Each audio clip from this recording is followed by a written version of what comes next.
Next, intermolecular forces. Intermolecular forces जिसमें हम लोग पढ़ेंगे वंडरवाल फोर्सेस। वंडरवाल फोर्सेस जो कि अट्रैक्टिव इंटरमॉलिक्यूलर फोर्स होते हैं। इंटरमॉलिक्यूलर फोर्स में वंडरवाल फोर्स अट्रैक्टिव नेचर होता है। क्या दो मॉलिक्यूल्स के बीच खाली अट्रैक्शन फोर्स ही लगता है क्या? है, दो मॉलिक्यूल्स हैं, अट्रैक्शन फोर्स बहुत दूर से लगता है। रिपल्शन फोर्स कब लगता है? शॉर्ट रेंज, जब बहुत ही पास ले आए तब रिपल्शन फोर्स लगता है। तो हम लोग रिपल्शन फोर्स के बारे में नहीं पढ़ने जा रहे, किसके बारे में पढ़ रहे हैं? अट्रैक्टिव फोर्स के बारे में। ठीक है, जैसे कहते हैं कि भाई सॉलिड या लिक्विड कंप्रेस नहीं हो पाते। बहुत क्यों नहीं कंप्रेस हो पाते सॉलिड और लिक्विड?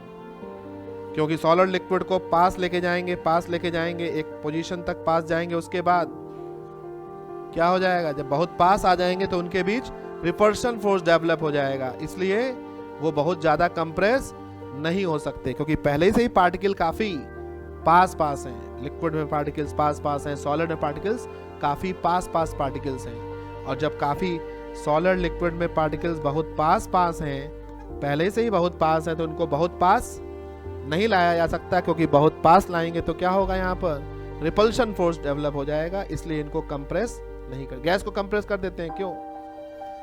पहले से पार्टिकल दूर हैं, पहले से गैस के पार्टिकल्स क्या हैं? दूर हैं। पार्टिकल्स दूर हैं तो क्या होगा? उनको हम लोग पास ला सकते हैं, काफी पास रखते हैं, गैस काफी कंप्रेस हो जाती है, लेकिन वो भी एक लिमिट तक। एक लिमिट के बाद जब बहुत पास पार्टिकल आ गए तब वो भी रिपल करने लगेगा, नहीं? ठीक है, तो ये है। अब लिखिए इस पॉइंट को, फिर आगे बढ़ाते हैं। देखिए, van der Waals force attractive intermolecular forces हैं, और वंडरवाल फोर्स कैसे डेवलप होता है इसके बारे में हम लोग पढ़ने जा रहे हैं। देखिए, बात नहीं है, थोड़ा ध्यान दीजिए, थोड़ा टॉपिक अलग थोड़ा बढ़ जाए तब नहीं।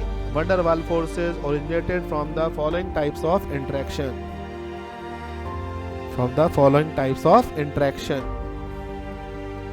कुछ तरह के इंटरेक्शंस होते हैं, उनसे वंडरवाल फोर्स डेवलप होता है। कौन कौन से इंटरेक्शन फोर्स हैं, उनसे पहले एक दो बातें हम लोग समझेंगे, फिर वो इंटरेक्शन फोर्स समझेंगे।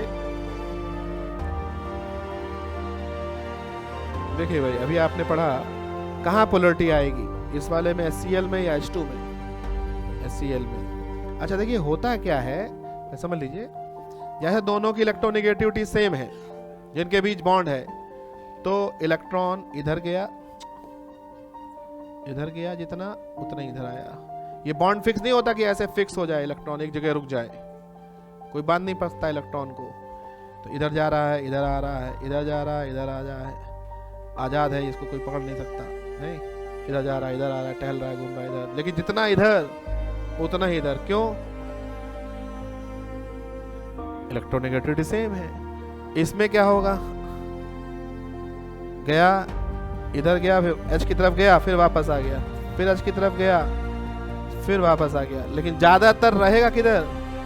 क्लोरीन की तरफ, इधर की तरफ ज्यादा। इधर उतना नहीं आएगा, जितना इधर जा रहा है उतना इधर नहीं आएगा। इसीलिए हम लोग लिख देते हैं क्या?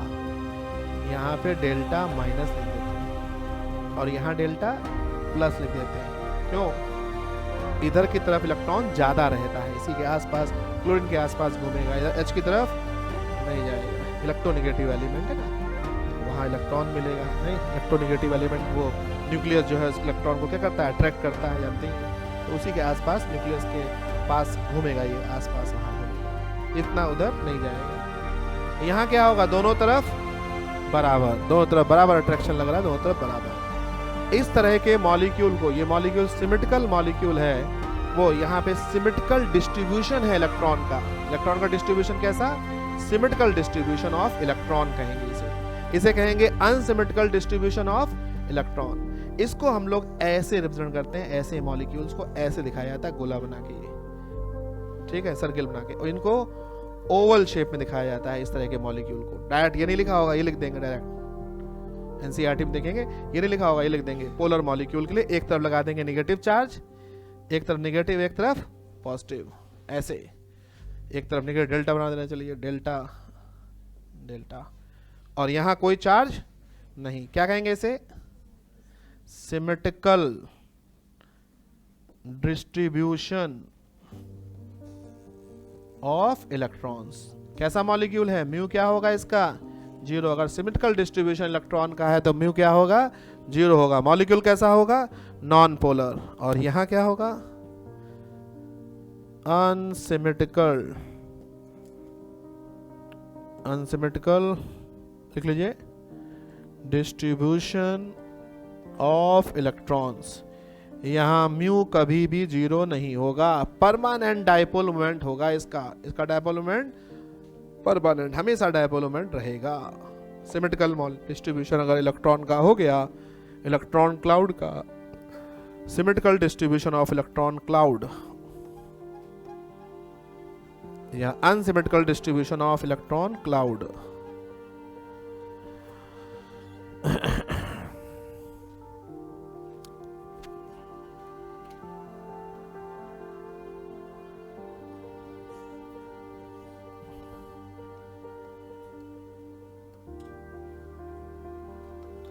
परमानेंट डाइपोल है ये। परमानेंट डाइपोल, कभी भी डाइपोल मोमेंट 0 नहीं होने वाला, हमेशा डाइपोल ही रहेगा। और इसका 0 है। आगे क्या होगा वो आगे की बात है। इसका आगे क्या होना है नहीं है, अभी तो 0 की स्थिति में है ये।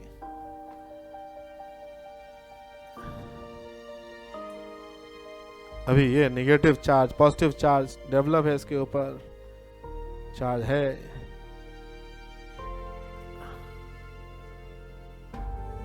और ये 0 की स्थिति में पड़ा हुआ है। तो क्या 0 वाला हमेशा 0 ही रहेगा? ये भी मेहनत करेगा कुछ नहीं। हाँ, अभी 0 है। किसी अच्छे जने की संगत में आएगा तो ये भी प्लस माइनस लेके आएगा। नहीं, अच्छा जना ये है नहीं, देखिए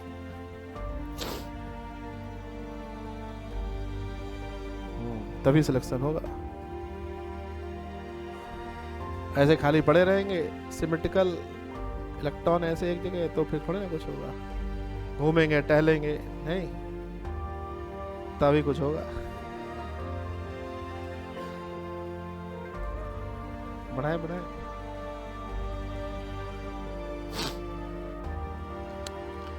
अब देखिए कैसे वंडरवाल फोर्स कैसे डेवलप हो रहा है मॉलिक्यूल्स में, वो हम लोग देखने जा रहे हैं। ये तो सिर्फ डायपोल को रिप्रेजेंट किया हमने, डायपोल का रिप्रेजेंटेशन है सिर्फ, अभी कोई वंडरवाल फोर्स नहीं पढ़ा। डायपोल को, पोलर को ऐसे लिखा जाता है, नॉन पोलर को ऐसे लिखा जाता है, पोलर मॉलिक्यूल को ऐसे लिखा जाता है। सिर्फ डायपोल को रिप्रेजेंटेशन है ये। पढ़ाएं? खाली ऐसा लिख देंगे अपने आप समझ लीजिए इसका डायपोल मोमेंट 0 हो गया। ऐसा लिख देंगे, ओवल बना देंगे तो 0 नहीं, नॉन 0 डायपोल। ठीक। हाँ, अब पहला डायपोल इंड्यूस्ड डायपोल इंटरेक्शन है। डालिए हेडिंग, वंडरवाल फोर्स डेवलप होता है किन किन तरीके से वंडरवाल फोर्स डेवलप होता है, जिसमें पहला लिख लिया ना ये, पढ़ाएं? ठीक है। डायपोल इंटरेक्शन, नहीं, दोनों डायपोल है पहले, दोनों कोई 0 नहीं है, दोनों डायपोल है। लिखिए डायपोल इंटरेक्शन। हाँ लिखिए भाई, डायपोल इंटरेक्शन या कीसम फोर्स भी इन्हें कहते हैं। डायपोल इंटरेक्शन, डायपोल पहला केस तो बहुत सिंपल है, कोई 0 की स्थिति में नहीं है, सब पढ़ने लिखने वाले नहीं। ऐसा है, देखिए ये एक डायपोल ये है नेगेटिव पॉजिटिव, और एक डायपोल ये है नेगेटिव पॉजिटिव। इतना सब लोग जान ही रहे हैं कि जो नेगेटिव वाला एंड है किसकी ओर, पॉजिटिव वाले एंड की ओर अट्रैक्ट करेगा। नहीं, ऐसे इनके बीच अट्रैक्शन फोर्स लगेगा भाई, ये प्लस है ये माइनस है, अट्रैक्शन फोर्स। और ये है क्या, एक डायपोल है और वो भी डायपोल है। इसका म्यू कभी डायपोल मोमेंट कभी 0 नहीं होगा। परमानेंट डाइपोल ये भी म्यू जीरो नहीं, और इसका भी म्यू जीरो नहीं। तो इसमें सीधे सीधे प्लस माइनस अट्रैक्ट करेंगे। इसको अगर लिखना हो तो ऐसे लिख देंगे हम लोग, ओवल बना देंगे, इसको भी ओवल शेप बना देंगे। इधर की तरफ डेल्टा माइनस कर देंगे, इधर प्लस कर देंगे, इधर प्लस कर देंगे, इधर डेल्टा माइनस कर देंगे। ये तो बहुत सिंपल था, इसमें कोई नहीं है, सीधे दोनों ही ठीक स्थिति में है। ये भी डायपोल है, ये भी डायपोल है, और इनके बीच अट्रैक्शन फोर्स लग रहा है, एक तरह के हैं प्लस माइनस अट्रैक्शन। इस तरह से ये मॉलिक्यूल्स आपस में जुड़ गए हैं, अट्रैक्शन फोर्स लग रहा है इस तरह से। इसको नाम दिया dipole, dipole attraction force. Van der Waals की कैटेगरी में आता है ये भी।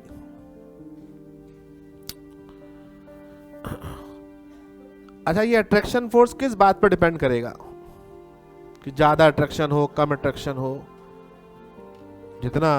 जितना पोलरिटी ज्यादा होगी, जितना डाइपोल मोमेंट ज्यादा होगा, इनका अट्रैक्शन फोर्स क्या होगा? ज्यादा होगा। नहीं, लिख लीजिए।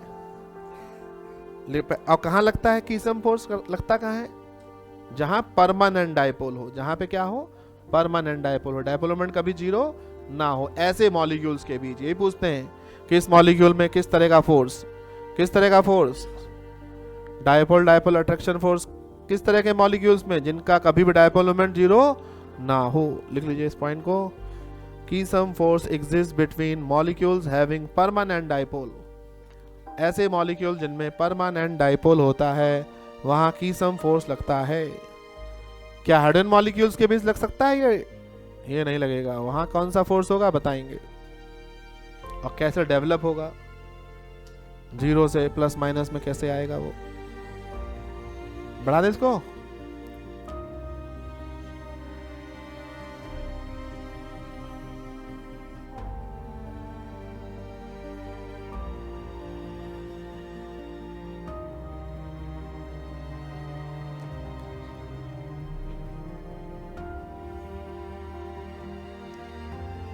अब डाइपोल डाइपोल इंट्रैक्शन एनर्जी, भाई जानते ही जब भी अट्रैक्शन फोर्स लगेगा तो एनर्जी भी निकलेगी। जितना अट्रैक्शन फोर्स ज्यादा लगेगा उतनी एनर्जी ज्यादा निकलेगी, जितनी एनर्जी ज्यादा निकलेगी उतनी स्टेबिलिटी ज्यादा आएगी। नहीं तो वो ये दिया हुआ है, याद करना है सीधे सीधे आपको। डाइपोल डाइपोल इंट्रैक्शन एनर्जी, पहला case between stationary polar molecules. Molecules कैसे हैं?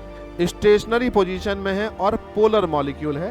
पोलर तो हो गई, परमानेंट डाइपोल है तो पोलर होगा। और स्टेशनरी मॉलिक्यूल है, स्टेशनरी मतलब सॉलिड फेज में है, सॉलिड फेज में है मतलब मॉलिक्यूल बहुत घूम घाम नहीं रहे हैं। तब E1/r का क्यूब लिख लीजिए। रिलेशन आया था क्वेश्चन नीट में, रिलेशन में क्वेश्चन आया था, अभी 2-3 साल की पहले ही बात है। अब पेपर पुराने रखिए अपने पास, नहीं जो पढ़ाते जाएं वो टॉपिक के क्वेश्चन लगाते जाइए प्रीवियस ईयर्स के, तब पता रहेगा कब आया था एग्जैक्ट। नहीं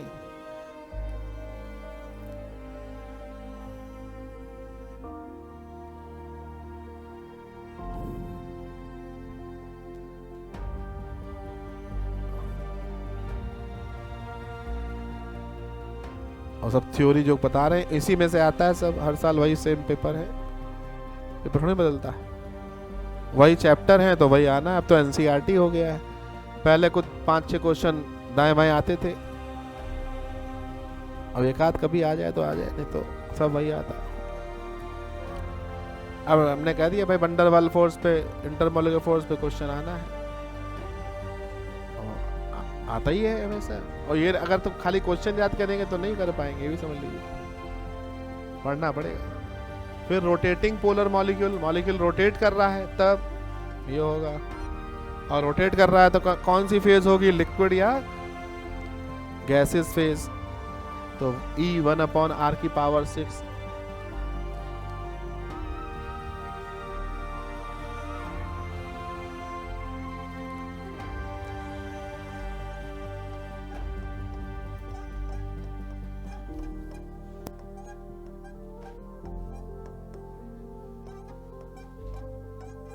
बताइए भाई, क्या इसका डायपोल मोमेंट कभी जीरो होगा? नहीं। कैसा मॉलिक्यूल है? Polar non polar? Polar molecule. Polar molecules के बीच कौन सा फोर्स लगता है?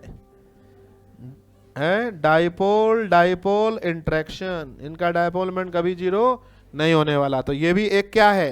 Dipole dipole interaction. लेकिन इस तरह के डाइपोल डाइपोल अट्रैक्शन को हम लोग सबको नहीं, फ्लोरीन, ऑक्सीजन, नाइट्रोजन वाले जो हाइड्रोजन बॉन्ड बन गया उसको हाइड्रोजन बॉन्ड में अलग से पढ़ते हैं।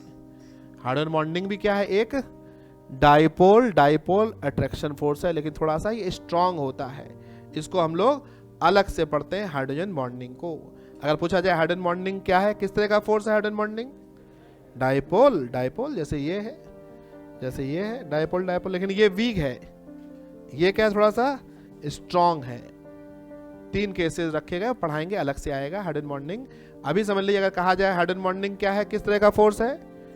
डाइपोल डाइपोल अट्रैक्शन फोर्स है, लेकिन इसको हम लोग अलग पढ़ते हैं क्योंकि इनका फोर्स ज्यादा होता है। लिख लीजिए इस पॉइंट को। ए पर्टिकुलरली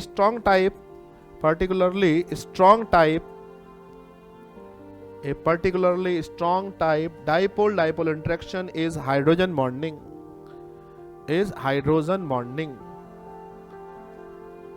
वंडरवाल फोर्स के बाद यही पढ़ेंगे, हाइड्रोजन बॉन्डिंग ही पढ़ेंगे। और कहाँ कहाँ होगी, कैसे होगी हाइड्रोजन बॉन्डिंग, क्या मैकेनिज्म होगी, बताएंगे।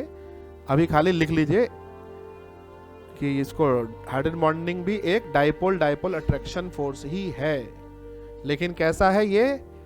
Strong type. कैसा है ये? Strong type dipole dipole attraction force है, स्ट्रॉन्ग टाइप। लिख लिया?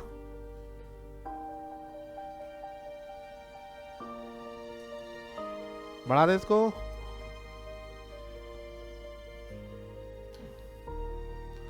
अब dipole induced dipole attraction force है, डालिए dipole induced dipole attraction force.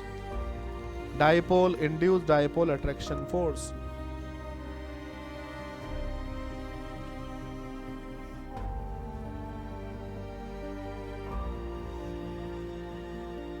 Dipole induced dipole attraction force. हाँ बताइए भाई, किस में डाइपोल मोमेंट है? HCl में डेल्टा माइनस डेल्टा प्लस। अब आप समझ रहे हैं इलेक्ट्रॉन्स किस ओर ज्यादा रहेंगे? क्लोरीन की तरफ। इलेक्ट्रॉन ऐसे, इसमें इलेक्ट्रॉन कैसे चल रहे हैं? दोनों तरफ बराबर, सिमेट्रिकल डिस्ट्रीब्यूशन है, दोनों तरफ बराबर। इसका म्यू आर, इसका म्यू आर जीरो, मतलब म्यू जीरो नहीं है, इसका म्यू क्या है? जीरो है अभी। अब समझ लीजिए, पहले समझ लीजिए। जब कभी पोलर मॉलिक्यूल के बगल में कोई नॉन पोलर मॉलिक्यूल आता है, तो ये पोलर मॉलिक्यूल क्या करता है? इसका जो नेगेटिव चार्ज है, ये इन इलेक्ट्रॉन ऐसे ऐसे आ जा रहे हैं, आ रहे हैं, इधर आया, फिर इधर गया, फिर इधर आया, इधर गया, ऐसे हो रहा है। ये नेगेटिव चार्ज क्या करेगा? इलेक्ट्रॉन जो है नेगेटिव चार्ज क्या करेगा? इलेक्ट्रॉन से इस ओर ज्यादा है, ये इसके ऊपर क्या लगाएंगे? Repulsion force. और रिपल्शन लगाएंगे तो ये इलेक्ट्रॉन जितना इधर आ रहे थे अब उतना इधर नहीं आएंगे, थोड़ा सा किधर की तरफ रहेंगे? थोड़ा दूर दूर रहेंगे। किससे? इस वाले से, नेगेटिव से दूर दूर रहेंगे इसके। ठीक, तो देखिए ये स्थिति आ जाती है ऐसे में। ऐसा होने से ये तो परमानेंट डाइपोल था, परमानेंट रहेगा। अब इस क्लोरीन में देखिए क्या हो जाता है, क्लोरीन में इलेक्ट्रॉन अब एक तरफ ज्यादा रहते हैं, Cl2 में इधर की तरफ ज्यादा रहेंगे। क्यों? इधर क्यों नहीं आ पाएंगे? बहुत ये भगाएगा, रिपल्शन लगाएगा। ये इलेक्ट्रॉन यहाँ पे है, इधर एक तरफ ज्यादा है इलेक्ट्रॉन्स, तो ये इसके ऊपर रिपल्शन लगाएगा। इलेक्ट्रॉन ज्यादातर इधर रहेंगे, तो यहाँ पे देखिए आ गया डेल्टा माइनस और डेल्टा प्लस। इसके अंदर पोलरिटी डेवलप हो गई, किसकी वजह से? इस HCl की वजह से। तो कभी पोलर मॉलिक्यूल के बगल में अगर नॉन पोलर मॉलिक्यूल आता है तो वो उसको क्या कर देता है? पोलराइज कर देता है, उसके अंदर डाइपोल डेवलप कर देता है। पोलराइज करना समझ रहे हैं? नेगेटिव अलग, पॉजिटिव अलग, पोलराइज कर दिया, उसके अंदर एक डाइपोल डेवलप कर दिया। अब इसका डाइपोल मोमेंट आ गया। ऐसे मॉलिक्यूल को क्या बोलते हैं? Induced dipole. जो किसी की वजह से क्या बना हो, जिसका डाइपोल बना हो। ये परमानेंट डाइपोल नहीं है। अगर ये भाग जाएगा तो ये सब खत्म, फिर से जीरो, फिर से जीरो, जब तक ये है हाँ तब तक ये प्लस माइनस दिख रहा है, ये हटा तो ये भी जीरो फिर हो गया है, ऐसा है। अब इसको कैसे लिखेंगे, इसको पहले तो ऐसे लिखेंगे, ऐसे, इसको लिखेंगे ऐसे।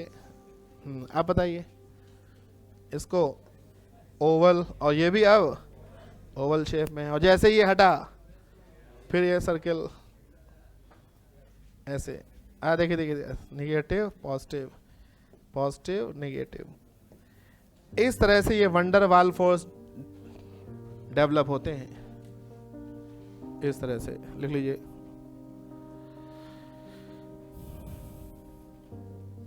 ये अनसिमेट्रिकल डिस्ट्रीब्यूशन, अब लिखने एक जगह लिखा दिया अनसिमेट्रिकल डिस्ट्रीब्यूशन, ये सिमेट्रिकल डिस्ट्रीब्यूशन इलेक्ट्रॉन्स का, और ये परमानेंट डायपोल नहीं है, ये इंड्यूस डायपोल कहेंगे इसको। म्यू जो आएगा इसका जीरो नहीं होगा, तो ये इंड्यूस डायपोल कहेंगे इसे। अगर पूछा जाए क्लोरीन का डायपोल मोमेंट जीरो होता है या नहीं, तो जीरो ही कहिएगा। ये ना सोच के थी हमने तो सोचा था इंड्यूस हो गया, वो नहीं, इंड्यूस भी तो हो सकता है, ये ना सोच लीजिएगा अपने आप थोड़ा इंड्यूस होगा। जब किसी कांटेक्ट में आएगा तब क्या होगा, इसके अंदर डायपोल इंड्यूस होगा। ऐसे डायपोल को बोलते हैं इंड्यूस डायपोल, जीरो नहीं होगा। ठीक है, वैसे जीरो था अब नॉन जीरो हो गया, और ये तो परमानेंट डायपोल जीरो था, इसका तो जीरो नहीं था, नॉन जीरो था। ऐसे हुआ ये फोर्स, लिख लीजिए जल्दी जल्दी।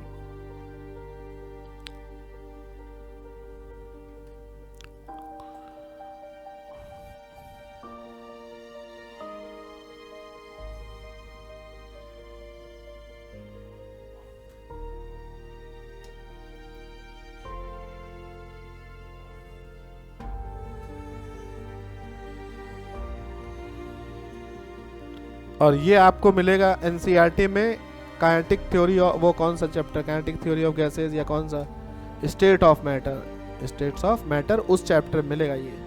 लेकिन होना यही चाहिए था, बट अब डायपोल मोमेंट पढ़ लेंगे तभी समझ में आएगा ये। डायपोल मोमेंट बगैर पढ़े नहीं आएगा, इसलिए हमने यहाँ कराया, इसलिए ठीक है, इसलिए वहाँ कराया। वो 11-12 में डिवाइड होता है कोर्स, उसके हिसाब से नहीं।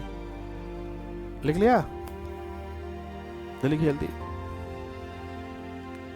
अब इस फोर्स का मैग्नीट्यूड डिपेंड करेगा इसकी पोलरिटी पर, और जितना ज्यादा पोलर होगा उतना आसानी से इसको पोलराइज कर देगा। जितना ज्यादा पोलर होगा इलेक्ट्रॉन उतना ज्यादा क्लोरीन की तरफ होंगे, जितना ज्यादा क्लोरीन की तरफ होंगे उतना ज्यादा इसके ऊपर रिपल्शन लगाएंगे इलेक्ट्रॉन्स के ऊपर, उतना आसानी से ये पोलराइज होगा इसके डायपोल मोमेंट पर, और इसकी पोलराइज होने की टेंडेंसी पर, कि ये आसानी से पोलराइज हो जाए या मुश्किल से पोलराइज हो। जैसे बताइए, अगर Cl की जगह H होता तो H आसानी से पोलराइज हो जाएगा या क्लोरीन, या समझिए ये निगेटिव, इसके ऊपर ज्यादा रिपल्शन लगा पाएगा या इसके ऊपर ज्यादा रिपल्शन, मतलब रिपल्शन से किसके इलेक्ट्रॉन ज्यादा भागेंगे इधर की ओर, क्लोरीन के भागेंगे ज्यादा या H के ज्यादा भागेंगे। H का साइज छोटा है, इन इलेक्ट्रॉन्स को इसका न्यूक्लियस मजबूती से पकड़ के रखेगा, और इसका साइज क्या है, बड़ा है। तो ये इलेक्ट्रॉन्स न्यूक्लियस से, क्लोरीन के न्यूक्लियस से क्या है, दूर हैं, अट्रैक्शन फोर्स कम है, यहाँ अट्रैक्शन फोर्स ज्यादा है। इसने अपने इलेक्ट्रॉन्स को बांध के रखा है, इसने इलेक्ट्रॉन को अब उतना बांधा नहीं है, हाँ थोड़ा छोड़ रखा है, छूट मिली हुई है इसको, तो ये क्या होगा, भागेगा नहीं, तो ये भाग जाएगा ऐसे इधर की तरफ, एक तरफ पोलराइज हो जाएगा नहीं, और ये पकड़ा रखा है इसको नहीं, ऐसे इस ढंग से ये आएगा। तो अगर कहा जाए ये F1 फोर्स ज़्यादा या F2 ज़्यादा, इधर बताइए, F1 ज़्यादा या F2 ज़्यादा, ये F1 कह दिया, अभी तो कोई फोर्स लग नहीं रहा यहाँ कोई फोर्स नहीं है, यहाँ ये F1 ज़्यादा या F2 ज़्यादा, कौन सा फोर्स ज़्यादा, F1 ज़्यादा। किस पर डिपेंड करता है फोर्स, हाँ जो पोलर मॉलिक्यूल है उसके डायपोल मोमेंट पर, और नॉन पोलर मॉलिक्यूल के किसके ऊपर, पोलराइजेबिलिटी के ऊपर। और पोलराइजेबिलिटी किस पर डिपेंड करेगी, साइज पर। जिस एटम का साइज ज़्यादा होगा उसकी पोलराइजेबिलिटी ज़्यादा होगी, आसानी से इलेक्ट्रॉन इधर की ओर चले जाएंगे, और जिसका साइज छोटा होगा पोलराइजेबिलिटी कम होगी। लिखिए इस बात को। ये तो एनसीईआरटी का डायग्राम है, देखिए ये दिखाया इन्होंने परमानेंट डायपोल वाला, और वो दिखाया कैसा, इंड्यूस्ड डायपोल। ये नहीं लिखना है आपको, ये लिखना है। ये तो लिख ही दिया था ना, ये यहाँ तक पूरा हो गया। ये नहीं लिखना अभी, ये बाद में लिख लीजिएगा। ये लिखिए, Debye force exists between polar and non-polar molecule। इसको डिबाई फोर्स भी बोलते हैं, डायपोल इंड्यूस्ड डायपोल को डिबाई फोर्स भी कहते हैं।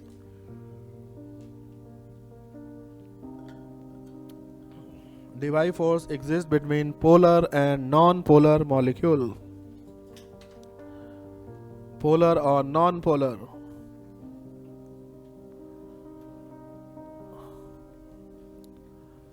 और इस फोर्स का magnitude, force directly proportional to dipole moment of polar molecule,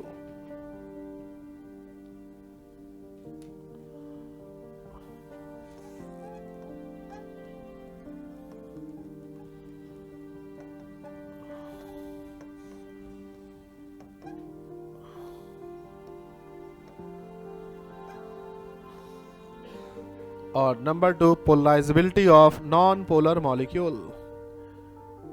number 2 polarizability of non polar molecule, और polarizability directly proportional to size of atom. ये भी लिख लीजिएगा, बाकी इसी चैप्टर में पढ़ेंगे फैजान रूल पोलराइजेशन के बारे में।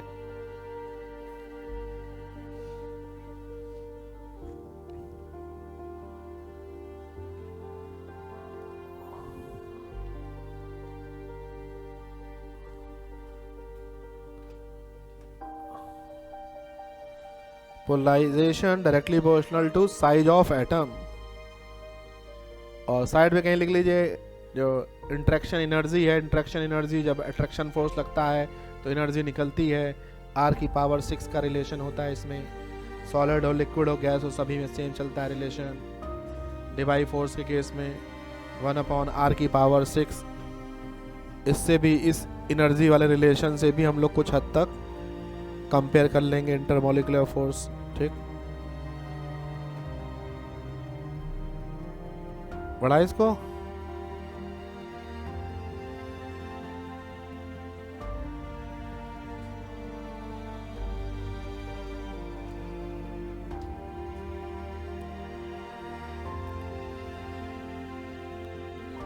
अब ये लिख लीजिए F1 F2 वाला क्वेश्चन जो करा रहे थे। F1 F2, F1 ज़्यादा, और रीज़न F1 ज़्यादा कि F2 ज़्यादा? F1 ज़्यादा, क्योंकि ये इसकी पोलराइजेबिलिटी ज़्यादा है। डायपोल दोनों का बराबर है, दोनों सेम है, दोनों का डायपोल बराबर है, पोलराइजेबिलिटी से अंतर आया। पोलराइजेबिलिटी क्लोरीन की ज़्यादा है हाइड्रोजन से, ये रीज़न।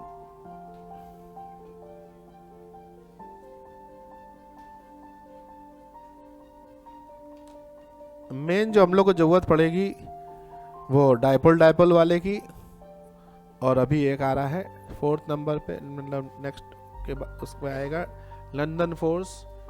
ठीक है, डिस्पर्सिव फोर्स, उसकी ज़रूरत पड़ेगी मेन ज़्यादातर जगहों पर। इस पे तो अलग से क्वेश्चन बनेगा, उनका यूज़ बहुत है ऑर्गेनिक में, इनऑर्गेनिक, ऑर्गेनिक सब में यूज़ है उसका ज़्यादा। बड़ा इसको।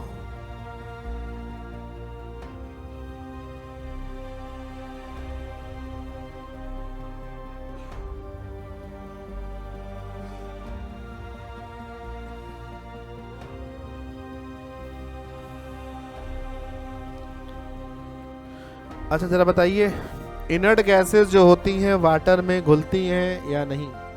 इनर्ट गैसेस वाटर में सॉल्युबल है या नहीं है? सॉल्युबल है। किस फोर्स से? इसी फोर्स से। नहीं, ऑक्सीजन वाटर में घुलती है? नहीं घुलती है। कैसे घुलती है? किस फोर्स से? पढ़ाया था सॉल्यूशन चैप्टर में, क्या तो बताएंगे? नहीं, जमाने पहले की बात थी, नहीं बहुत लोग लग रहा होगा ऐसा। देखिए ये वाटर है, ये वाटर, वाटर, और ये ऑक्सीजन। चलिए ले ले रहे हैं। इसका डायपोल कैसा था? 0। इसका डायपोल 0 नहीं। क्या होगा आप बताइए? पोलराइज कर देगा ऑक्सीजन को, ये नेगेटिव। यहाँ कोई चार्ज नहीं है, इसके इलेक्ट्रॉन को इधर भगाएगा और इसके इलेक्ट्रॉन को इधर भगाएगा तो क्या होगा? हाँ, ये वाटर की तरफ भाग आएगा। ये पॉजिटिव, ये नेगेटिव, ये नेगेटिव। ये कौन सा फोर्स हुआ? डाइपोल। और ये क्या?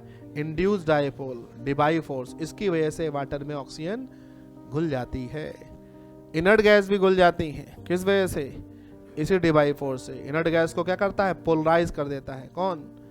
वाटर। ठीक है, लिख लीजिए इस पॉइंट को। एक ऐसे लिख लीजिए एग्जाम्पल, ऐसा बना लीजिए पहले ऑक्सीजन वाला।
इसके बारे में भी आगे दिखाएंगे कैसे ये सिमेट्रिकल डिस्ट्रीब्यूशन होता है, कैसे। ये तो एक एटम है, यहाँ कोई बॉन्ड नहीं है। हीलियम में तो कोई बॉन्ड तो है नहीं, सिर्फ एटम है। सिमेट्रिकल डिस्ट्रीब्यूशन होता है, कैसे अनसिमेट्रिकल डिस्ट्रीब्यूशन होता है इसका, ये आगे दिखाएंगे, इसके बारे में बताएंगे। अभी डायरेक्ट लिख दिया है सर्किल और ये ओवल। कैसे न्यूक्लियस, इसमें न्यूक्लियस हो जाता है, न्यूक्लियस एक तरफ इलेक्ट्रॉन एक तरफ, कैसे होते हैं बताएंगे। इलेक्ट्रॉन एक तरफ, न्यूक्लियस एक तरफ। ठीक है, यहाँ सिमेट्रिकल डिस्ट्रीब्यूशन होता है इलेक्ट्रॉन का। ऐसे समझ लीजिए, चलिए समझ लीजिए क्या है। ये नेगेटिव, ये इलेक्ट्रॉन सिमेट्रिकल डिस्ट्रीब्यूशन, ऐसे चलेगा इलेक्ट्रॉन। देखिए ऐसे 2 इलेक्ट्रॉन है हीलियम में, 2 इलेक्ट्रॉन ऐसे जाएगा, ऐसे आएगा, ऐसे आएगा, ऐसे आएगा। कैसा डिस्ट्रीब्यूशन होगा? सिमेट्रिकल। ठीक है, दोनों एक साथ चलेंगे, ऐसे चलेगा, ऐसे चलेगा, ऐसे चलेगा, ऐसे चलेगा। इलेक्ट्रॉन सिमेट्रिकल डिस्ट्रीब्यूशन होगा। डायपोल मोमेंट क्या होगा इसका? 0। इसका म्यू क्या था? 0। इसका म्यू 0 नहीं था। अब क्या किया इसने? इसके कांटेक्ट में आया तो इस वाटर ने क्या किया? इसको इलेक्ट्रॉन के ऊपर रिपल्शन लगाया, इधर नहीं आने दिया, इधर की तरफ नहीं आने दिया, उधर भगाया उधर। तो एक तरफ इलेक्ट्रॉन चले गए, देखिए एक तरफ इलेक्ट्रॉन चले गए और न्यूक्लियस एक तरफ आ गया। इस तरह से ये पोलराइज हुआ, कोई बॉन्ड नहीं है यहाँ। ठीक है, और ऐसा पोलराइज होना बड़ा मुश्किल होता है। बॉन्ड है तो पोलराइज होना आसान होता है, लेकिन बॉन्ड नहीं है तो पोलराइज होना थोड़ा मुश्किल से होता है, इसलिए मुश्किल से पोलराइज होती है। लिख लीजिए, ये ऐसे इनर्ट गैस जो होती हैं वाटर में घुलती हैं इस तरह के फोर्स से। ये पूरी मैकेनिज्म है उसकी। बता ली दोनों एग्जाम्पल जल्दी से।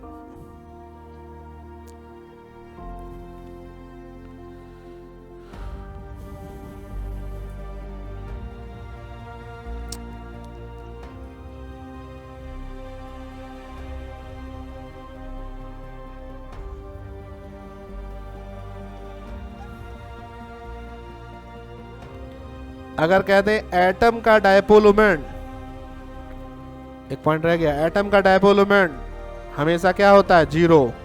एटम का डायपोल मोमेंट 0। क्यों 0 होता है? एटम में इलेक्ट्रॉन का डिस्ट्रीब्यूशन सिमेट्रिकल होता है, एटम का डायपोल मोमेंट 0। आयन का डायपोल मोमेंट कभी 0 नहीं होता है। लिख लीजिए, डायपोल मोमेंट वाले में लिख लीजिए, कहीं आ सकता क्वेश्चन, अभी तक नहीं आया कहीं। जैसे हीलियम का डायपोल मोमेंट क्या, जीरो। एटम का कोई भी एटम हो, सोडियम एटम है, dipole moment zero. Clear, dipole moment of atom zero, but dipole moment of ion not equal to zero. Dipole moment of ion not equal to zero, कहीं लिख लीजिए।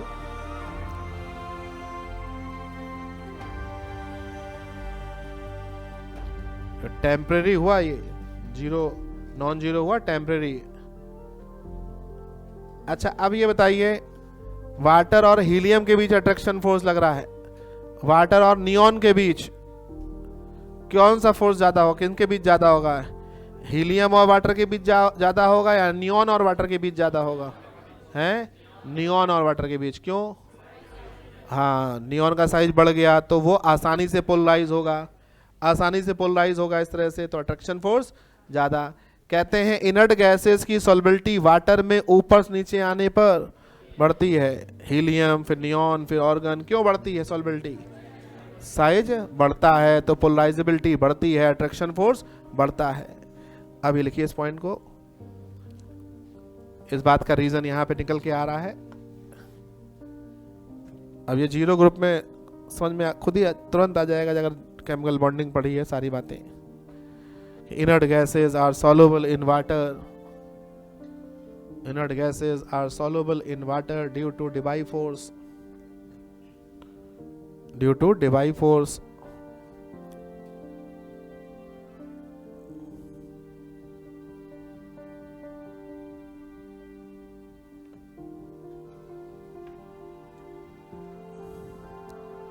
फिर solubility of inert gases in water increases, लिख लीजिए, एक point ये भी लिख लो यहीं पे पूरा हो जाए।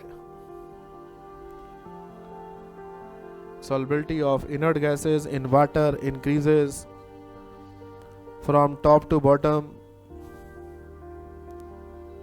from top to bottom,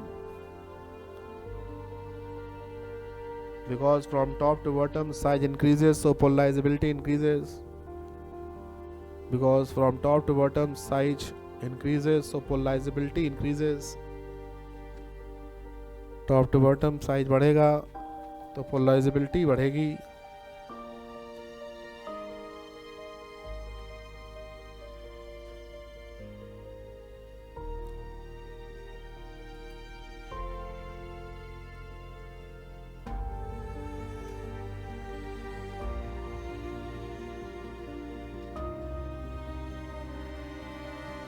बढ़ा दे।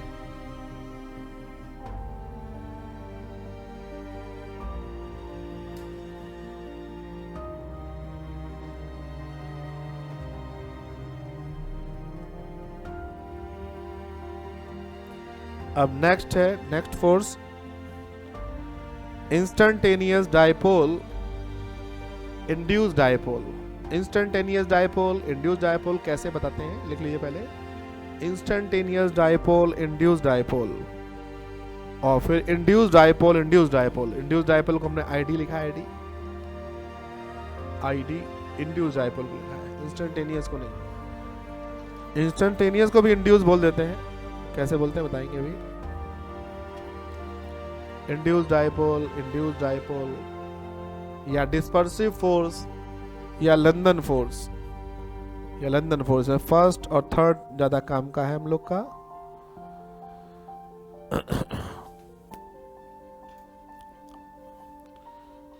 और सेकंड वाला तो सॉल्बिलिटी के काम का है। अब जरा एक लाइन लिख लीजिए फिर समझाते हैं, इस पॉइंट को उतार लीजिए।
अब देखिए भाई, समझिए यहाँ कैसे ऐसा हो जाएगा।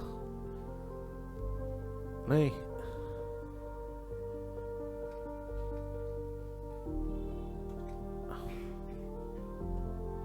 लिख लिया ना। अब ये तो पोलर है नहीं ना, ये पोलर है। अब इसको ऐसे मानते हैं, ऐसे माना गया, सब सब्जेक्ट बना कैसे, एजम्पशन पे सब मान के सब चीज़ें इसको एज्यूम कर लिया, इसको कर लिया, और थ्योरी फिट हो गई हर जगह। तो पढ़ रहे हैं हम लोग, नहीं रेजोनेंस और ये सब पढ़ा आपने, कैसे हाइब्रिडाइजेशन क्यों हुआ, कैसे हुआ। क्या कोई देख रहा है हाइब्रिडाइजेशन होते, मॉलिक्यूल होते हुए हाइब्रिडाइजेशन, मिक्सिंग हो रही है और देख रहा है हाइब्रिडाइजेशन? ऐसा तो कुछ नहीं हो रहा है। देखिए जैसे समझिए, इसी तरह से यहाँ पे है, ऐसा कहा जाता है कि ये जो इलेक्ट्रॉन्स हैं, जितना इधर जा रहे हैं उतना इधर जा रहे हैं, जितना इधर जा रहे हैं उतना इधर आ रहे हैं, दोनों तरफ बराबर जा रहे हैं। नहीं, इसमें भी इलेक्ट्रॉन दोनों तरफ क्या हो रहा है, बराबर जा रहे हैं, इतना इधर जा रहे हैं उतना इधर, दोनों तरफ बराबर जा रहे हैं इलेक्ट्रॉन, दोनों की इलेक्ट्रोनेगेटिविटी सेम है। ये फोर्स लगता है कहाँ पर, नॉन पोलर मॉलिक्यूल में। पहली बात कहाँ पे लगता है, नॉन पोलर। नॉन पोलर है, नॉन पोलर है, कोई पोलरिटी नहीं है। तो जब इलेक्ट्रॉन ऐसे जा रहे हैं, जितना इधर जाएंगे उतना इधर आएंगे, इसका डायपोल मोमेंट 0 है। तो ये कहा जाता है किसी एक क्षण किसी एटम को या किसी मॉलिक्यूल को थोड़ी एनर्जी ज़्यादा मिल गई, कहीं से एनर्जी ज़्यादा मिल गई, इसको कहीं से एनर्जी थोड़ी सी ज़्यादा मिल गई, तो ये एक तरफ ज़्यादा चला गया, एक तरफ ज़्यादा। ऐसी स्थिति में था, किसी एक क्षण, मतलब ये मॉलिक्यूल इधर से इधर चल रहा है, अपने आप ऐसे चल रहा था, ऐसे चल रहा था, ऐसे चल रहा था, किसी एक क्षण इसको एनर्जी थोड़ी ज़्यादा मिल गई, इलेक्ट्रॉन एक तरफ ज़्यादा चला गया, इस तरफ उतना नहीं आया, जितना इधर गया उतना इधर नहीं आया। ऐसा कैसे होता है, ये अपने आप होता है, हम लोग कुछ नहीं कर रहे हैं। कैसा हो रहा है ये, अपने आप। कहते हैं सेल्फ पोलराइज हुआ। क्या मानते हैं, सेल्फ पोलराइज हुआ अपने आप, किसी एक क्षण के लिए।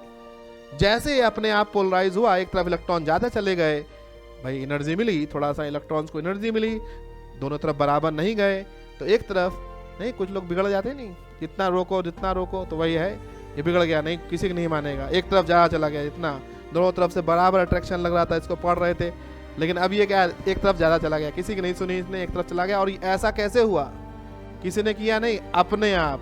इसके मूड की बात है, अपने आप ये एक तरफ ज़्यादा चला गया, तो एक तरफ नेगेटिव चार्ज आ गया, एक तरफ पॉजिटिव चार्ज आ गया। आप जान रहे हैं इसके आगे आप लोग करेगा क्या ये, हाँ ये सबको ऐसे ही कर देगा, सबको। अब ये निगेटिव है, ये क्या करेगा, इसके निगेटिव, इसको क्या पॉजिटिव, सबके ऊपर ऐसे पूरा, जितने भी पूरी गैस है, हाइड्रोजन गैस, सब मॉलिक्यूल्स के ऊपर ये पोलरिटी डेवलप कर देगा।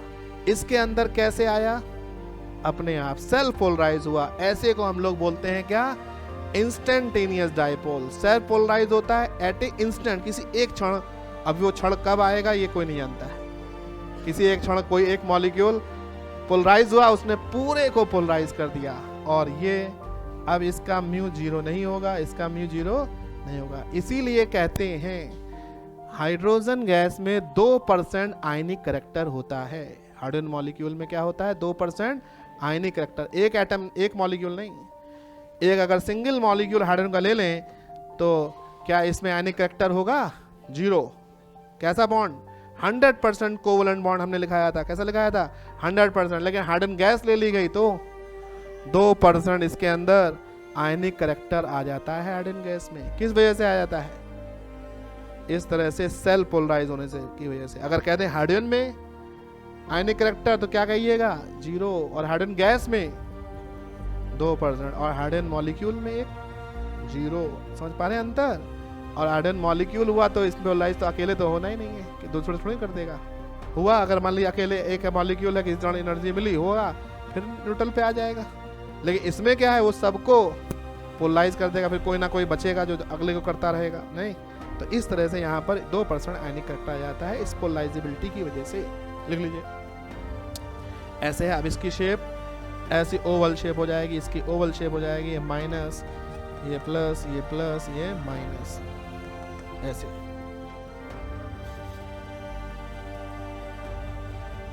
तो इसको कहते हैं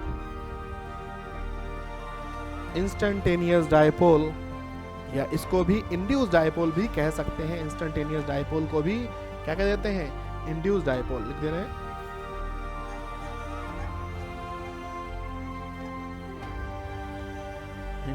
इंस्टेंटेनियस डाइपोल, और ये हुआ induced dipole. Induced dipole, instantaneous dipole, या डिस्पर्सिव फोर्स, या दोनों को इंड्यूस्ड डाइपोल भी कहते हैं, दोनों को इंड्यूस्ड डाइपोल भी कह सकते हैं। इंड्यूस तो हुआ ही, और एक इंस्टेंट पे हुआ इसलिए इंस्टेंटेनियस कह दिया।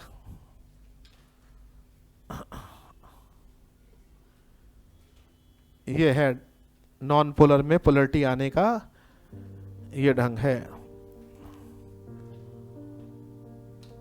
और ये कहां पे काम करेगा, ये फोर्स कहां पे लगेगा? लंदन फोर्स फॉर किड के लिए होगा, ये कहां पे होगा? In non polar molecules. अभी आगे आएगा, among नॉन पोलर मॉलिक्यूल्स। बता लीजिए।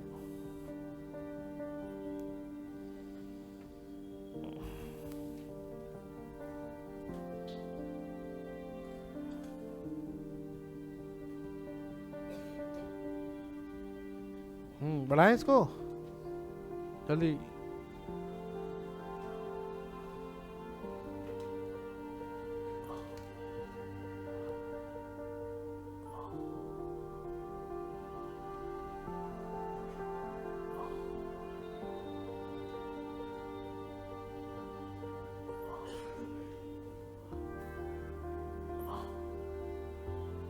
लिख लेना, ये बढ़ा दे, लिख लीजिए। Dispersive force exist between non polar molecules. Dispersive force exist between non polar molecules. Non polar molecule जिनका परमानेंट डाइपोल मोमेंट जीरो होता है, जिनका परमानेंट डाइपोल मोमेंट जीरो होता है, जैसे हाइड्रोजन, ऑक्सीजन और भी बहुत सारे।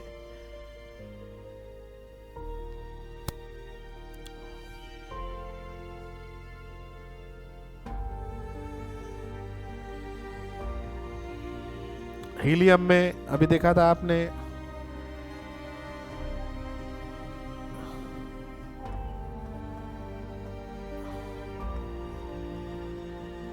ये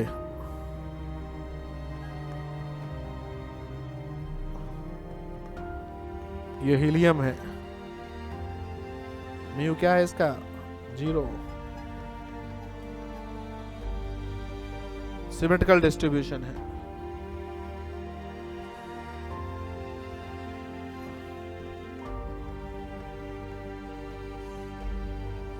हीलियम एटम है, म्यू जीरो। कहेंगे सिमेट्रिकल डिस्ट्रीब्यूशन ऑफ इलेक्ट्रॉन। लिखा हुआ दोबारा नहीं लिख रहे हैं, वो नहीं लिखना, वो तो किनारे कर दिया उसको। ऐसा है। अब होगा क्या, कैसे होगा पोलराइज? ये अपने आप कोई एक एटम अपने आप पोलराइज होगा। कैसे? बाहर से एनर्जी लेके, कहीं इसको एनर्जी ज्यादा मिल गई इलेक्ट्रॉन को, तो एक इलेक्ट्रॉन ज्यादा तेज भाग गया। ऐसे चल रहे थे, ऐसे ऐसे ऐसे ऐसे ऐसे ऐसे चल रहे थे। अब एक इलेक्ट्रॉन को ज्यादा एनर्जी मिल गई तो ज्यादा भाग गया आगे। देखिए ऐसा हो गया। और ये कैसे हुआ? अपने आप हो रहा है भाई, हम लोग कुछ नहीं कर रहे हैं इसमें, ये नहीं लिखना है, ठीक? ऐसा अपने आप हुआ कि एक तरफ इलेक्ट्रॉन ज्यादा भाग गया, बराबर चल रहे थे, थोड़ा आगे भाग गया ये आगे। अब ऐसे में क्या होगा? जब एक तरफ इलेक्ट्रॉन ज्यादा आ गया तो दूसरे वाले को ये क्या करेगा? दूसरे वाले इलेक्ट्रॉन्स को ज्यादा रिपल्शन लगाएगा। देखिए ये ऐसा हो जाएगा, दूसरा वाला इलेक्ट्रॉन नहीं, ये इधर, अभी दूसरे वाले इलेक्ट्रॉन जो थे ये इधर तरफ जाएंगे, इधर तरफ। और न्यूक्लियस एक तरफ आएगा, ऐसे न्यूक्लियस एक तरफ आएगा, प्लस वाला है ये, प्लस एक तरफ आ जाएगा, इलेक्ट्रॉन एक तरफ चला जाएगा। अब इसको ऐसे नहीं लिखेंगे, अगर इसको शेप लिखनी है तो कैसे लिखेंगे इसको? ओवल। ये कैसा? ये तो एटम दिखाया है, ये ऐसे। ये कैसा था? ऐसे ऐसे था, थोड़ा नहीं। ये ओवल हो गया। और ये भी क्या हुआ? Oval shape. कैसे हुआ ये ओवल? अपने आप। अपने आप हुआ, इसने बगल वाले को कर दिया, ऐसे जैसे था पहले। कौन सा फोर्स लगेगा, क्या कहेंगे इसको, इंड्यूस डायपोल, इंड्यूस डायपोल। ऐसे समझ आ रही बात। ये अपने आप किसी एक तरफ, इसका इलेक्ट्रॉन एक तरफ ज़्यादा चला गया तो अब इलेक्ट्रॉन ज़्यादा हो गया तो इसके ऊपर, न्यूक्लियस के ऊपर अट्रैक्शन फोर्स लगाएगा और इसके ऊपर क्या करेगा, रिपल्शन फोर्स लगाएगा। और इलेक्ट्रॉन एक तरफ चले गए, न्यूक्लियस एक तरफ आ गया, बॉन्ड नहीं है, बगैर बॉन्ड, इलेक्ट्रॉन एक तरफ चले गए, न्यूक्लियस एक तरफ चला आया और ये भी क्या हो गया, पोलराइज हो गया। ये अपने आप पोलराइज हुआ था। उतार लीजिए भाई, नेगेटिव एक तरफ, पॉजिटिव एक तरफ, पॉजिटिव नेगेटिव। ये नहीं लिखना है, ये लिख चुके हैं उधर, ये नहीं लिखना है, ये हटा दीजिए, यहां तक ऐसे है।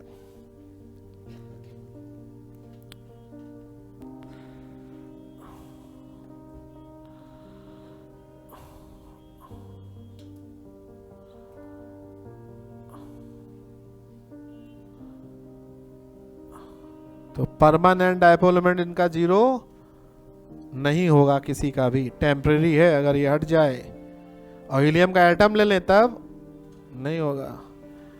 गैस ले रखी है पूरी, नहीं। और ये आसानी से नहीं होता, अगर बॉन्ड है तो आसानी से पोलराइजेशन हो जाता है, बॉन्ड नहीं है तो ये आसानी से नहीं होगा।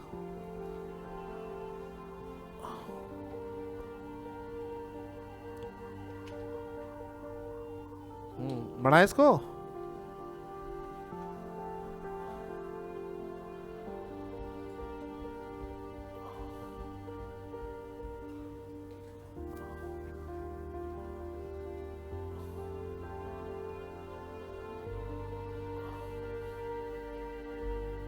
ऐसे हुआ अपने आप, देखिए लिखा, ऐसे होते हुए दिखाया, देखिए ऐसे सर्कल था, ये ऐसे होते दिखाया, लिखने की जरूरत नहीं है, वो सब हो गया। अब डिस्पर्सिव फोर्स जो होते हैं directly proportional to molecular weight या एटॉमिक वेट, लिखिए dispersive force directly proportional to molecular weight या एटॉमिक वेट। अगर एटम है तो एटॉमिक वेट, मॉलिक्यूल है तो मॉलिक्यूलर वेट के डायरेक्टली प्रोपोर्शनल होता है। पहला पॉइंट फिर समझिए, अगर कोई ऐसे कंपाउंड आ गए जिनका मॉलिक्यूलर वेट सेम आ गया, मान लो आइसोमर्स आ गए, पढ़ते हैं ऑर्गेनिक में आइसोमर्स, मॉलिक्यूलर वेट सेम हो गया, मॉलिक्यूलर फार्मूला सेम हो गया, मॉलिक्यूलर वेट सेम हो गया, तब देखेंगे साइज और वॉल्यूम कंपेयर करेंगे। तब क्या कंपेयर करेंगे, साइज और वॉल्यूम। कैसे कंपेयर करेंगे बताते हैं अभी सब। लिखिए, if two molecules have same molecular weight, अगर दो मॉलिक्यूल का सेम मॉलिक्यूलर वेट आएगा तब dispersive force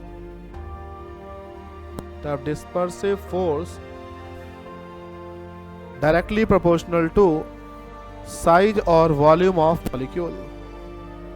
dispersive force directly proportional to size और वॉल्यूम ऑफ मॉलिक्यूल। साइज और वॉल्यूम ऑफ मॉलिक्यूल ऐसा कब करेंगे, जब मॉलिक्यूलर वेट सेम होगा।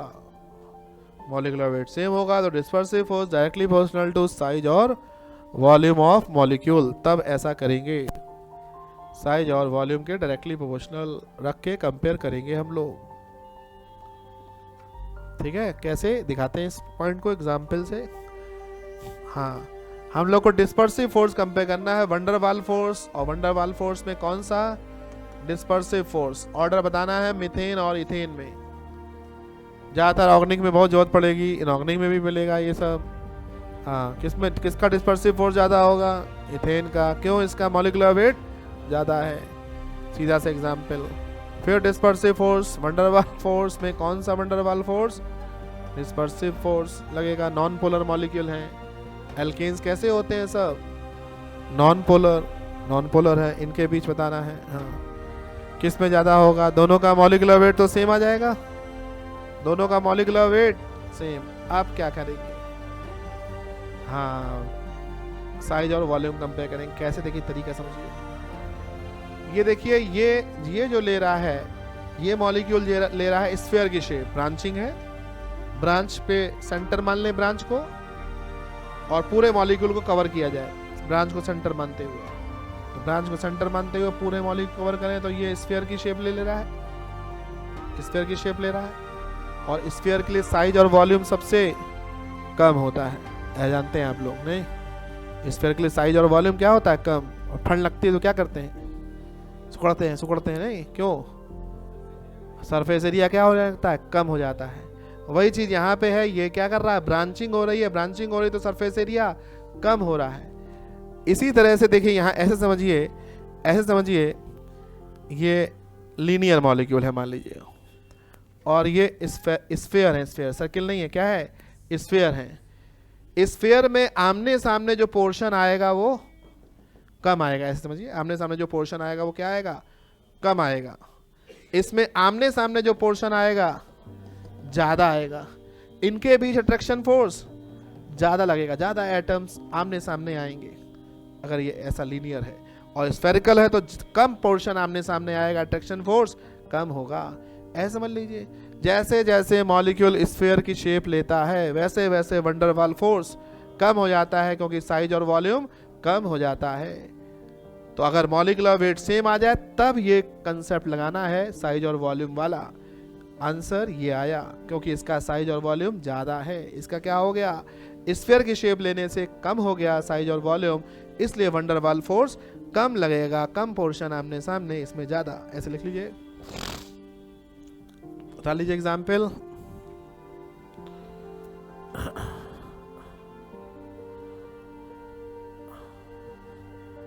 जैसे जैसे ब्रांचिंग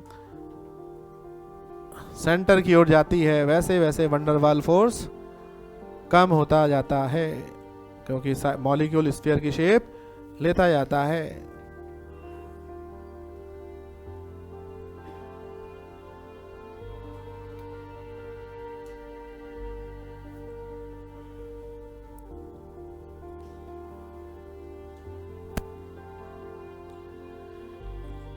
ये सब ऑर्गेनिज्म काम में आएगा। Melting point, boiling point compare करते वक्त ये सब इंटरमॉलिक्यूलर फोर्सेस की जरूरत पड़नी है।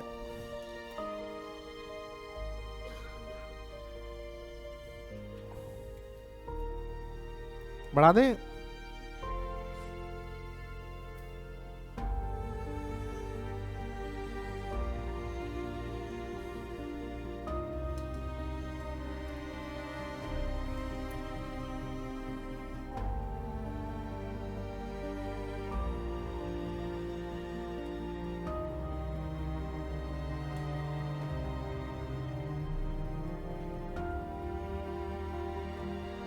जल्दी करिए, जल्दी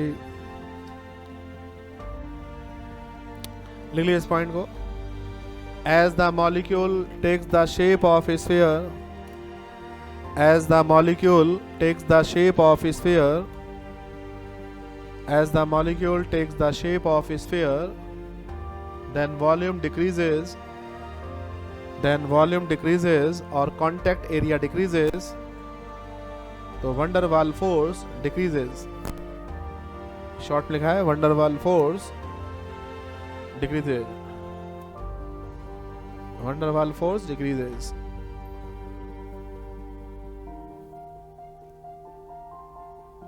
वंडर वाल फोर्स डिक्रीजेस। नॉर्मल कंपाउंड का ज्यादा होता है,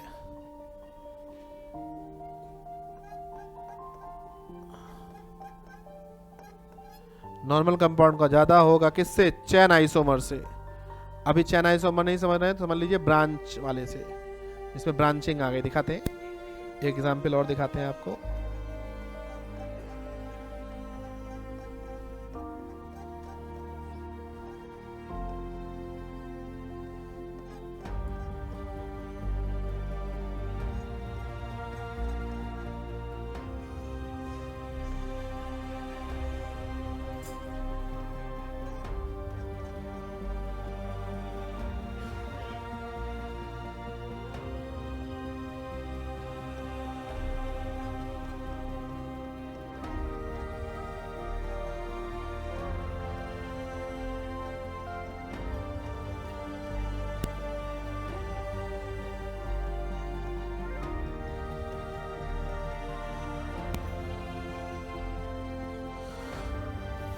सबसे कम वंडरवाल फोर्स कहाँ?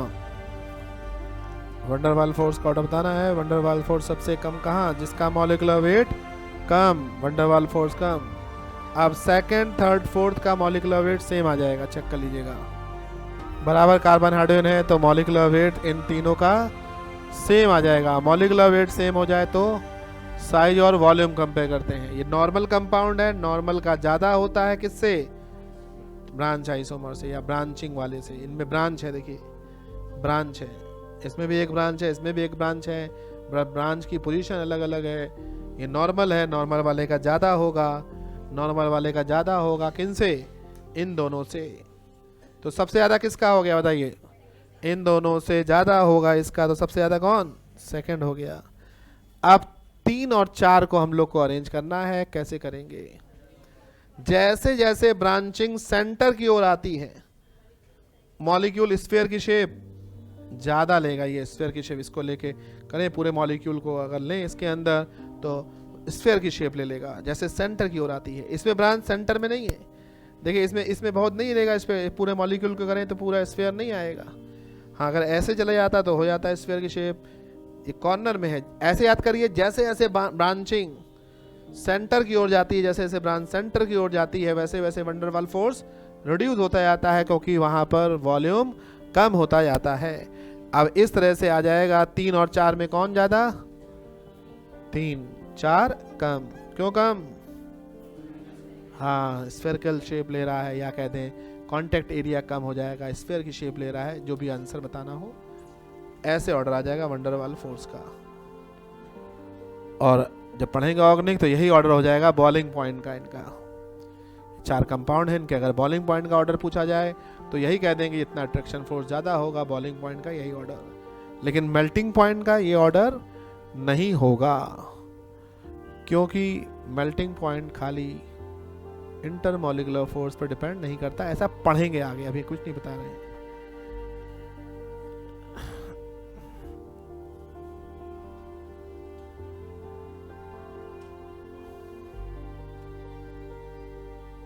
केमिकल बॉन्डिंग अच्छी होगी तो ऑर्गेनिक इनऑर्गेनिक सब बहुत बढ़िया होगी। इस पे अब मेहनत करना शुरू कर दीजिए केमिकल बॉन्डिंग पे।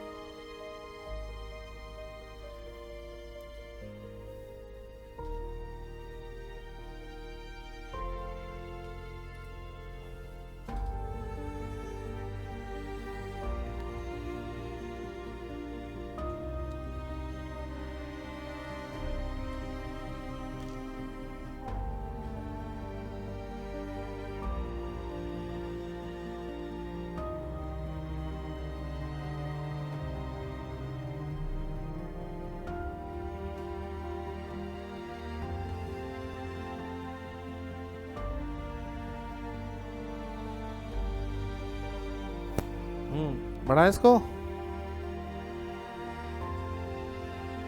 अब इंपॉर्टेंट, पहले बताइए हाइड्रोजन और हीलियम में इसका एटॉमिक वेट कितना होता है? हीलियम का 4। ये मॉलिक्यूल तो है नहीं, इसका मॉलिक्यूलर वेट तो लेंगे नहीं, एटॉमिक वेट ही लिखा जाएगा। इसका मॉलिक्यूलर वेट लेंगे, मॉलिक्यूल है तो इसका कितना होता है? मॉलिक्यूलर वेट 2 होता है। तो इस हिसाब से आंसर आना चाहिए था ये आना चाहिए था, नहीं आना चाहिए था भाई। इसका एटॉमिक वेट 4 आ रहा है, इसका मॉलिक्यूलर वेट 2 आ रहा है। हम लोग पढ़ा था जिसका मॉलिक्यूलर वेट ज्यादा हो उसका वंडरवाल फोर्स ज्यादा। ये ऑर्डर आना चाहिए था वंडरवाल फोर्स का, लेकिन ये ऑर्डर गलत। क्यों? सही ऑर्डर क्या? इसी का उल्टा, ये सही ऑर्डर। ये इसका रीजन है इसमें बॉन्ड है और इसमें बॉन्ड नहीं है। इसका पोलराइजेशन आसानी से हो जाएगा। ये सेल्फ पोलराइज होना इसके लिए आसान है, इसके लिए आसान नहीं है। ये इजीली सेल्फ पोलराइज नहीं होगा due to absence of bond. Bond नहीं है, जिसमें बॉन्ड होता है वो आसानी से पोलराइज हो जाता है। या कहते हैं इसकी कॉम्प्लेक्सिटी ज्यादा है, ऐसा बोलते हैं। इसकी टर्म है, टेक्निकल टर्म क्या बोलते हैं इसके लिए? इसकी कॉम्प्लेक्सिटी ज्यादा है। ठीक है, ये है रीजन। अब ये लिख लीजिए यहाँ पर, ये हाइड्रोजन और हीलियम में हाइड्रोजन और हीलियम में ऐसा होना चाहिए था, लेकिन ऐसा नहीं, ऐसा नहीं। सही आंसर ये। अब इसका रीजन लिखा देंगे, complexity directly proportional to number of bond. सही आंसर ये, इसका रीजन अभी दिखाते हैं। अब कॉम्प्लेक्सिटी कहाँ कहाँ चेक करनी होती है वो बताएंगे, एप्लीकेशन में कहाँ कॉम्प्लेक्सिटी वाला लगाना है रूल। अभी हाइड्रोजन हीलियम में लगाना है, एक आध जगह और यूज होगा जो एक्सेप्शन लाएगा। एक क्वेश्चन AIPMT में आया है उसके ऊपर।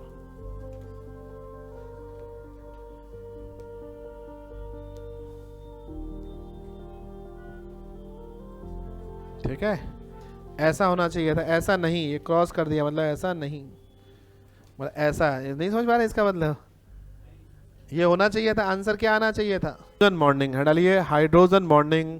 इंटरमॉलिक्यूलर फोर्स में दूसरा फोर्स है हाइड्रोजन बॉन्डिंग। और hydrogen bonding strong dipole dipole force को कहते हैं क्या? Hydrogen bonding. ठीक है, स्ट्रॉन्ग डाइपोल डाइपोल फोर्स को क्या बोलते हैं? Hydrogen bonding. होता क्या है हाइड्रोजन बॉन्डिंग? पहले डालिए हेडिंग, हाइड्रोजन बॉन्डिंग। इसको अलग से पढ़ते हैं। अगर हाइड्रोजन बॉन्डिंग हो तो उसको ये नहीं कहेंगे, पूछा जाए कौन सा फोर्स लग रहा है HF के मॉलिक्यूल्स के बीच, तो हाइड्रोजन बॉन्डिंग कहेंगे। क्या बोलेंगे उसको? हाइड्रोजन बॉन्डिंग हो रही है, उसको अलग पढ़ते हैं। अलग है ये भी डाइपोल डाइपोल, लेकिन इसको हम लोग कहेंगे हाइड्रोजन बॉन्डिंग हो रही है।